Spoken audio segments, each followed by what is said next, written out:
নমস্কার। এটা মকর রাশি ভাদ্র মাস কেমন যায়? অর্থাৎ দেখুন ভাদ্র মাসে মকর রাশির কি হয় এবং মকর রাশির যে ভিডিওগুলো আমি দেখছিলাম সবাই বলছে বিরাট ভালো সময় মকর রাশির, বৃহস্পতি তুঙ্গে হয়েছে, অপোজিটে আছে। তো সেই ফল কি মকর রাশি পাচ্ছে? আদৌ কি পাচ্ছে? কেন পাচ্ছে না? আর কবে এই ফল পাবে? মকর রাশির মানুষদের মধ্যেই বারবার এই জিনিসগুলো কেন হয়? মকর রাশির মানুষরাই এই প্রবলেম গুলো কেন ফেস করে? তো সেটাই আজকে আমার ভিডিওর আলোচ্য বিষয়। এবং দেখুন আমার তো মনে হয় সাডেন মকর রাশির কিছু মানুষের জীবনে বিরাট নেগেটিভ একটা প্রভাব পড়েছে, কারো আর্থিকভাবে, মানসিকভাবে, শারীরিকভাবে। সেটা কেন হয়েছে, বা এটা কেউ মকর রাশির ওপর ব্ল্যাক ম্যাজিকও করতে পারে।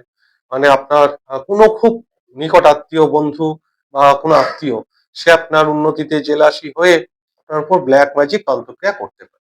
ভিডিওর শেষটা অবশ্যই দেখবেন, যে এখান থেকে ব্ল্যাক ম্যাজিক থেকে বাঁচার একটা অবর্থ রেমেডি আমি ভিডিও শেষে বলবো। যারা মনে করছেন যে আপনার উপর ব্ল্যাক ম্যাজিক হয়েছে, বা যাদের সাডেন কিছু জীবনে চেঞ্জেস এসেছে, কারণ গ্রহ নক্ষত্রের পজিশনটা এরকম, সেটা আমি পুরো বুঝিয়ে বলছি।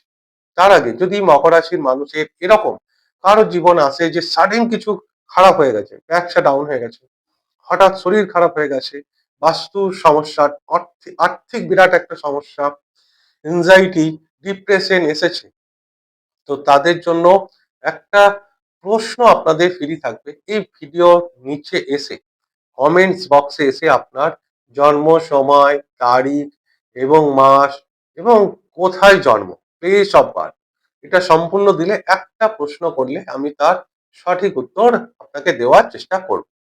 কিন্তু হ্যাঁ, সঠিকভাবে দেবে। কেউ জন্মের মাস দেয় তো তারিখ দেয় না, কেউ বছর দেয় না, কেউ জন্মের সময় দেয় না। জন্মের সময় দিলে সকাল না বিকেল সেটা দেয় না, এএম না পিএম সেটা দেয় না। আবার জন্মের স্থানও দেয় না, প্লেস অফ বার্থ, জন্মে কোথায় জন্ম হয়েছে আপনার। এইগুলো যদি সঠিক ডেট অফ বার্থ, টাইম এবং প্লেস সঠিকভাবে দিলে আপনার যে কোনো একটা প্রশ্নের উত্তর আমি অবশ্যই দেওয়ার চেষ্টা করব যত শীঘ্রই সম্ভব। এবার দেখুন ভাদ্র মাস, এটা ভাদ্র মাসে মকর রাশি কেমন যেতে চলেছে। কারণ মকর রাশির তো সবাই বলছে না সাড়ে সাথে আছে, না ঢাইয়ে আছে, বৃহস্পতি তুঙ্গে হয়েছে 7 নম্বর ঘরে মকর রাশি। আর এই ভাদ্র মাসে না 8 নম্বর ঘরে মকর রাশির, যে 8 নম্বর ঘর, সেখানে দেখুন সূর্য একদম সব ক্ষেত্রে মূল ত্রিকোণে থাকে, তাহলে তো বিরাট ভালো যাওয়ার কথা। কারণ সূর্য হচ্ছে গ্রহদের রাজা। ব্যাপারটা হচ্ছে কোনো শুভ গ্রহ যখন বসে তার 64 নবাংশে কোনো গ্রহ ট্রানজিট করলে, হ্যাঁ, সেটা মৃত্যুতুল্য কষ্ট, এই যে আপনার ব্ল্যাক ম্যাজিক, তন্ত্রক্রিয়া, মানসিক অবসাদ, সাডেন ফল হতে পারে। দেখুন আপনার বৃহস্পতি যেখানে বসে আছে না, এক এক করে গুনুন। দেখুন বৃহস্পতি থেকে রাহু গেছে 8 নম্বর ঘরে, এটাই হচ্ছে 64 নবাংশ।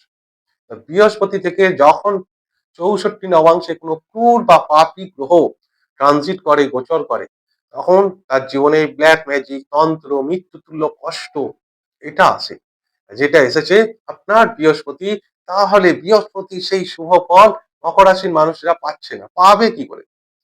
কারণ অনেক বড় বড় কথা বললে তো হবে না, কারণ অ্যাস্ট্রোলজিটা অত সহজ জিনিস না, তাহলে সবাই শিখে যাবে ব্যাপারটা। আবার দেখুন এই সূর্য সিংহ রাশিতে ভাদ্র মাসে বসে থাকে, সব ক্ষেত্রে সারা মাস বসে থাকবে। এক এক করে গুনুন, দেখুন সূর্য থেকে 1 2 3 4 করে গুনুন, 8 নম্বর ঘরে শনি বসে আছে, সেটা পাপী এবং ক্রূর গ্রহ।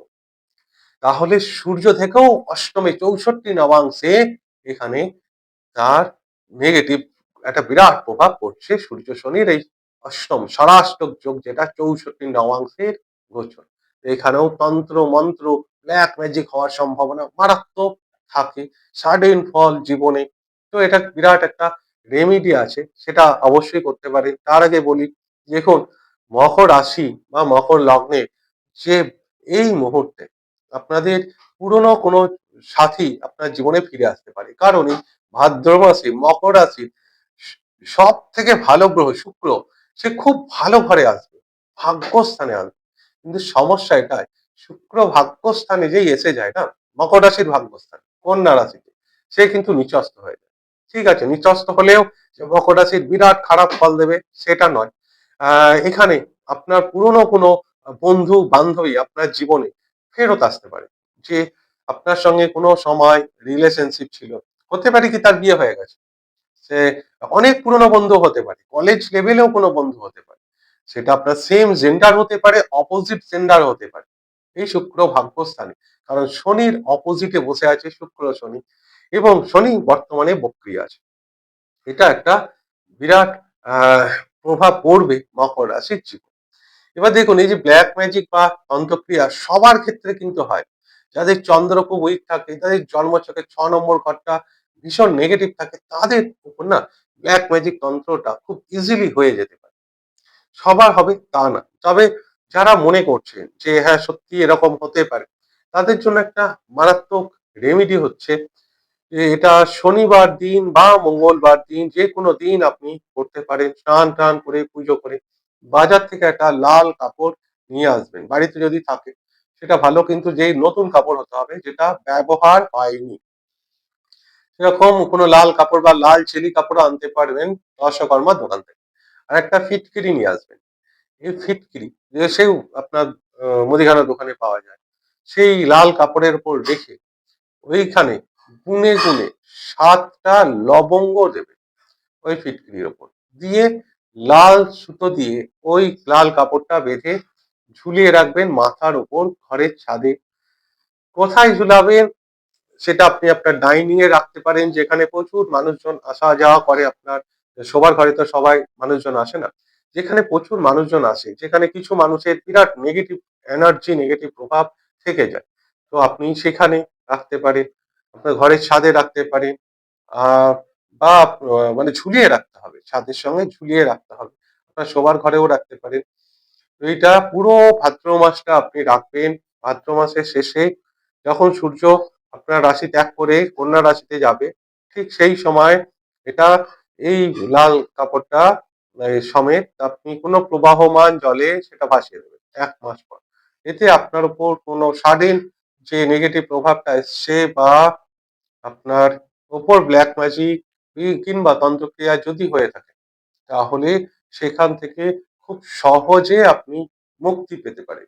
মানে ব্ল্যাক ম্যাজিক হলেও আপনার ঘরে সেখানে আর প্রবেশ করতে পারবে না, সেটা আপনার বাধা হয়ে গেল, গার্ড হয়ে গেল। আর এই মুহূর্তে মকর রাশির যে ভাদ্র মাস, সেটা বৃহস্পতির পজিশন একই থাকছে, শনিদেব যে থার্ড হাউসে বক্রী হয়েছে, এখানে ছোট ভাইয়ের জীবনে সমস্যা আসতে পারে মকর লগ্নের ক্ষেত্রে কিন্তু।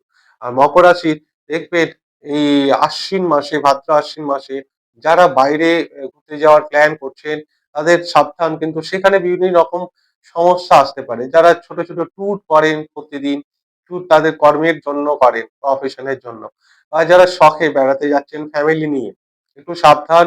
ঠিকঠাক হোটেলগুলো বুক করবেন সঠিক সময়ে, স্টেশনে বা আপনি ফ্লাইটে যখন যাচ্ছেন তার আগে থেকে হাতে অনেক সময় নিয়ে যাবেন, কারণ এখানে ফ্লাইট মিস হতে পারে, আপনার ট্রেন মিস হতে পারে, পথে কোনো প্রাকৃতিক দুর্যোগ আসতে পারে, এই যেহেতু আপনার গ্রহরাজ বক্রী হয়েছে। তো চিন্তার ব্যাপার নেই, কিন্তু হাতে সময় নিয়ে থাকাটাই ভালো, সঠিক সময় হোটেল বুক করলে এই সমস্যাগুলো আপনার আসবে না। কিন্তু এটা যারা মার্কেটিং এর কাজ করে, যাদের কাজে বিরাট টার্গেট বহুল জব, সেটা তারা ব্যাংক ফিনান্সও হতে পারে বা ডোর টু ডোর সার্ভিসও হতে পারে, তাদের জীবনে কিন্তু এই শনি রেট্রোগেট হওয়াটা একটা বড় চ্যালেঞ্জের দিক। অর্থাৎ শনি যখন থার্ড হাউসে রেট্রোগেট হয়, তখন যারা ট্যুর ট্রাভেলস বিজনেস করে, হোটেল বিজনেস বা আপনার মার্কেটিং এর কাজ, ব্যাংক ফিনান্সে, তাদের উপর একটা বিরাট প্রেশার আসে, বসের প্রেশার, কাজের প্রেশার। তারা কাজ সঠিক সময় করলেও, ঠিকভাবে করলেও তার বসের মন পাওয়া খুব চ্যালেঞ্জ হয়ে যায়, খুব মুশকিল হয়ে যায়। এটা দিকে একটু সাবধানে থাকবেন। যাই হোক, এই গেল আমার সম্পূর্ণ ভিডিওটা। যদি ভিডিওটা ভালো লাগে তাহলে অনুগ্রহ করে চ্যানেলটিকে সাবস্ক্রাইব করতে ভুলবেন না। আর ভিডিওটিকে লাইক এবং শেয়ার অবশ্যই করবেন। আমি ঈশ্বরের কাছে প্রার্থনা করি সকলে ভালো থাকুন এবং সুস্থ থাকুন। নমস্কার।